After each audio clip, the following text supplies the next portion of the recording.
동아시아 봉건 사회에서 황제는 천자텐즈라 불리며 하늘의 뜻을 대신하는 절대적 존재로 여겨졌습니다. 황제는 천하의 생사여탈권을 손에 쥔 유일한 권력이었고 백성은 물론 신하들조차 그 앞에서는 고개를 들지 못했습니다. 황제를 마주하면 예를 다해 절하는 것이 당연했고 말 한마디나 몸가짐 하나라도 불경하다 여겨지면 그 대가는 곧바로 죽음으로 이어지곤 했습니다. 그만큼 황제의 권위는 누구도 범접할 수 없는 영역이었습니다.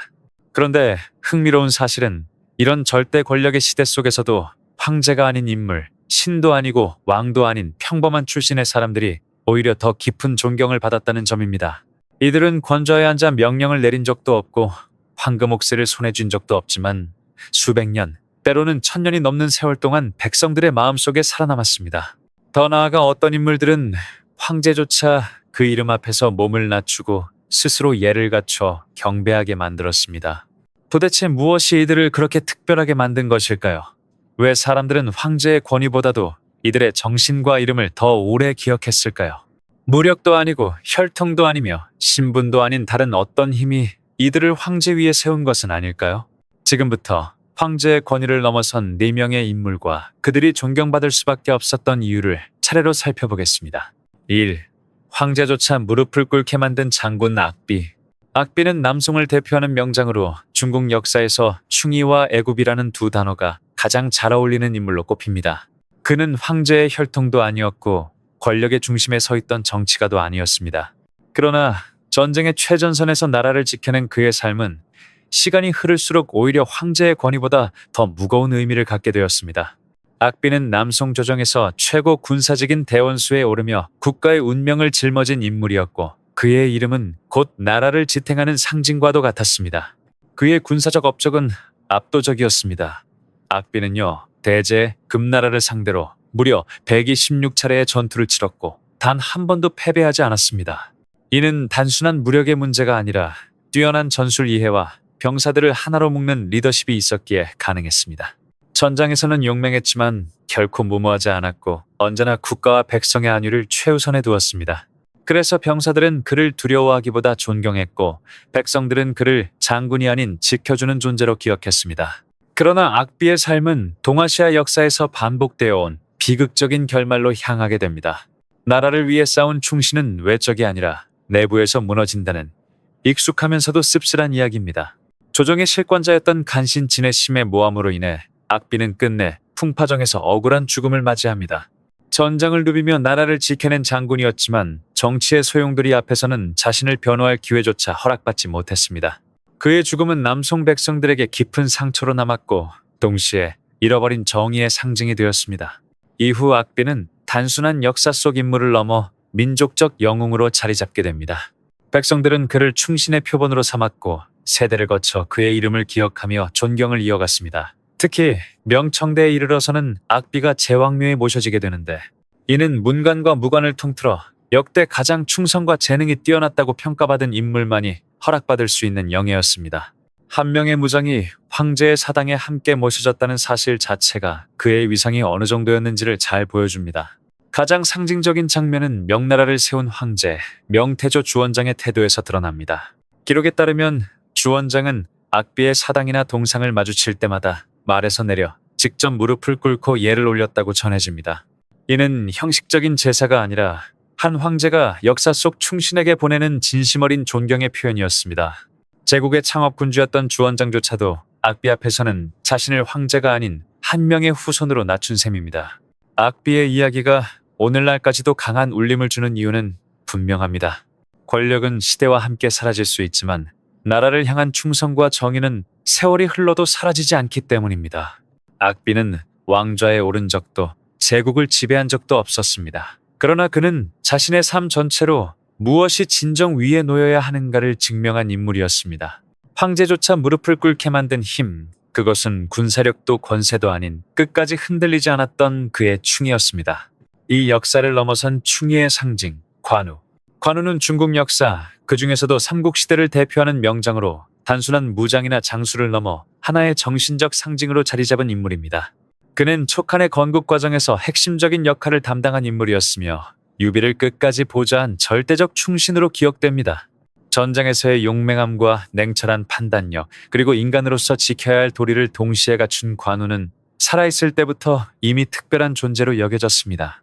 관우를 이야기할 때 빠질 수 없는 요소는 그의 압도적인 무력입니다. 청룡 언얼도를 들고 적진을 가르는 그의 모습은 삼국지 속에서 반복적으로 등장하며 만인적이라는 평가로 상징됩니다. 그러나 관우를 진정 위대한 인물로 만든 것은 단순한 무예가 아니었습니다. 그는 전투 속에서도 예와 의리를 중시했고 개인의 이익보다 죽음과 대의다기를 앞세웠습니다. 조조가 후한대우와 벼슬을 제안했음에도 관우는 은혜를 갚은 뒤 유비에게 돌아가는 길을 택했습니다. 이 선택은 그의 인생을 관통하는 가치관을 분명히 보여주는 장면이었습니다. 관우의 이러한 삶의 태도는 그가 죽은 이후 더욱 강한 의미를 갖게 됩니다. 관우는 형주를 지키다 전사했지만 그의 죽음은 끝이 아니라 시작이었습니다. 수나라 이후 민간 설화 속에서 관우의 이미지는 점차 신격화되기 시작했고 명나라에 이르러서는 관제관디라는 칭호로 불리며 무신우신의 상징이 됩니다. 역사 속 장수가 신의 반열에 오른 사례는 극히 드문데 관우는 그 예외적인 존재였습니다. 공식적인 역사 평가 역시 관우를 높이 평가합니다. 당나라 시기 관우는 역대 명장을 모신 무묘우며에 봉안되었고 이후 송원, 명청에 이르기까지 모든 주요 왕조로부터 자귀와 존호를 받았습니다. 단순한 추앙을 넘어 국가가 나서서 관우의 충의를 인정하고 계승한 것입니다. 이는 관우가 특정 왕조나 시대를 초월한 보편적 가치의 상징으로 받아들여졌음을 의미합니다. 특히 주목할 만한 점은 관우가 중국 역사상 유일하게 제왕묘 안에 독립된 사당을 가진 무장이라는 사실입니다. 제왕묘는 역대 왕조에서 가장 충성스럽고 유능하다고 평가받은 문신과 무신만을 모신 공간으로 그 자체가 최고의 명예를 상징합니다. 그곳에서 관우는 수많은 인물 가운데서도 단독으로 제왕되는 존재가 되었고 이는 그의 위상이 황제의 권위와 나란히 혹은 그 위에 놓였다는 평가로 이어집니다. 이러한 관우의 이미지는 한국을 포함한 동아시아 문화권에서도 깊은 공감을 불러일으킵니다. 조선시대 역시 유교적 가치관을 국가의 근간으로 삼았던 사회였으며 충군 애국과 의리를 최고의 덕목으로 여겼습니다. 그런 맥락에서 관우는 단순한 중국의 역사 인물이 아니라 동아시아가 공유해온 윤리와 도덕의 표상이라 할 수 있습니다. 그는 칼로 천하를 얻은 장수가 아니라 끝까지 흔들리지 않는 신의와 충성으로 사람들의 마음을 얻은 존재였습니다. 관우가 오늘날까지도 존경받는 이유는 분명합니다. 권력은 사라지고 왕조는 무너졌지만 그가 보여준 충의와 의리는 시대를 넘어 살아남았기 때문입니다.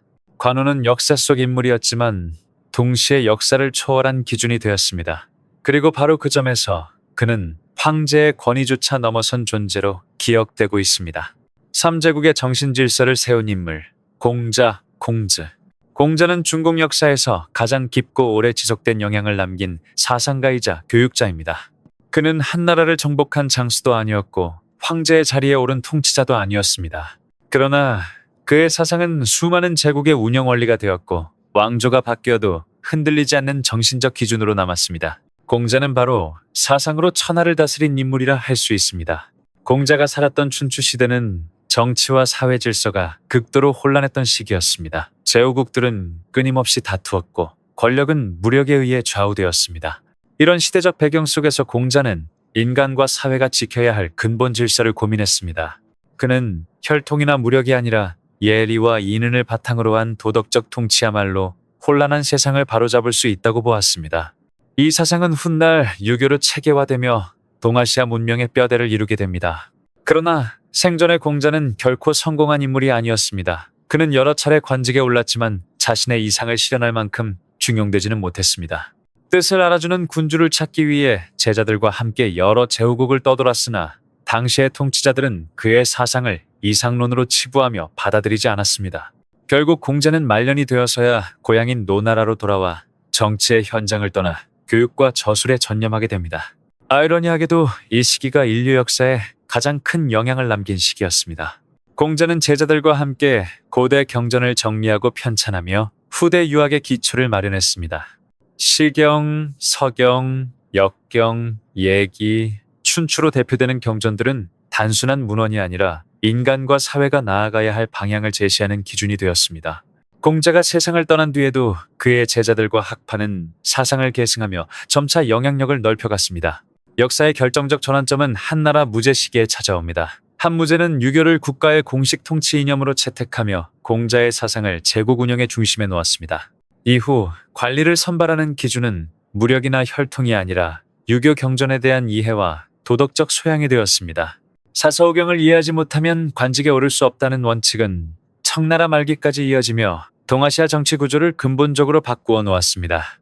이 순간부터 공자는 한 개인이 아니라 제국 전체를 움직이는 정신적 권위가 되었습니다. 공자의 영향력은 중국에만 머물지 않았습니다. 유교는 한반도와 일본, 베트남으로 전파되며 각 지역의 정치 제도와 사회 질서를 형성하는 핵심 이념으로 작용했습니다. 특히 조선은 성리학을 국가 운영의 근간으로 삼았고 관료 선발과 교육 제도, 예법과 윤리의 기준을 모두 유교적 가치 위에 세웠습니다. 이로 인해 공자는 한국 역사에서도 단순한 중국 사상가가 아니라 우리 사회의 정신적 토대를 만든 인물로 인식됩니다. 이처럼 공자는 군대를 지휘한 적도 법으로 사람을 다스린 적도 없었습니다. 그러나 그의 사상은 수천 년 동안 수많은 황제와 왕들의 사고방식을 규정했고 백성들의 삶의 기준을 형성했습니다. 그래서 공자는 문성문세이라 불리며 학문과 도덕의 최고 경지로 추앙받습니다. 무력을 손에 쥐지 않았음에도 천하를 움직였던 인물, 공자는 권력보다 사상이 얼마나 강력할 수 있는지를 역사로 증명한 존재였습니다. 사하 황제가 제위에 올린 현자, 노자러즈. 노자는 중국 사상사에서 가장 신비로운 인물 가운데 한 사람입니다. 그는 나라를 세운 군주도 전장을 누빈 장수도 아니었지만 오히려 그 누구보다도 오래도록 제왕들의 사유방식에 영향을 미친 존재였습니다. 노자는 도가도 사상의 창시자로 전해지며 그가 남긴 도덕경은 짧은 분량에도 불구하고 수천 년 동안 동아시아 사상의 깊은 근간이 되어 왔습니다. 권력의 중심에서 멀어질수록 오히려 더 큰 영향력을 갖게 된 인물, 그것이 바로 노자였습니다. 사기시기에 따르면 노자는 주나라 왕실의 도서관을 관리하던 관리로 당시의 정치와 제도를 누구보다 가까이에서 지켜본 사람이었습니다. 그러나 그는 점점 무너져가는 조정과 혼란스러운 세태 속에서 권력으로 세상을 바로잡는 데에는 분명한 한계가 있다고 판단합니다. 결국 노자는 관직을 버리고 조용히 물러나 세상의 중심에서 스스로를 지워버리는 선택을 합니다. 이 결정은 그의 사상을 가장 상징적으로 보여주는 행위였습니다. 전해지는 전설에 따르면 노자는 늙은 소를 타고 서쪽으로 떠나 국경을 넘었다고 합니다. 그리고 그 길 위에서 도덕경을 남긴 뒤 더 이상 역사 속의 모습을 드러내지 않았습니다. 그는 세상을 떠난 것이 아니라 세상으로부터 물러났던 것입니다. 이 이야기는 노자의 사상이 지닌 무이무예의 정신을 가장 극적으로 드러내는 상징으로 동아시아 문화권에서 오랫동안 회자되어 왔습니다. 도덕경에 담긴 핵심은 억지로 행하지 않고 자연의 흐름에 따르는 삶의 태도입니다. 노자는 강제로 통제하고 다스릴수록 세상은 더 혼란스러워진다고 보았습니다. 대신 최소한의 개입과 절제, 그리고 자연과의 조화를 통해 오히려 안정된 질서를 이룰 수 있다고 말했습니다. 이 사상은 개인의 수양과 삶의 태도는 물론 정치와 통치 철학에도 깊은 영향을 미쳤습니다. 강한 권력보다 절제된 통치가 더 오래 지속된다는 그의 주장은 많은 군주들에게 묵직한 질문을 던졌습니다. 노자의 영향력은 사상적 차원에 그치지 않았습니다. 도가는 이후 종교적 체계를 갖춘 도교로 발전하며 수행과 양생, 자연관과 우주관 전반에 깊이 스며들었습니다. 특히 생명을 기르고 몸과 마음의 균형을 중시하는 도교적 사유는 동아시아 전통의학과 수양문화 전반에 큰 흔적을 남겼습니다.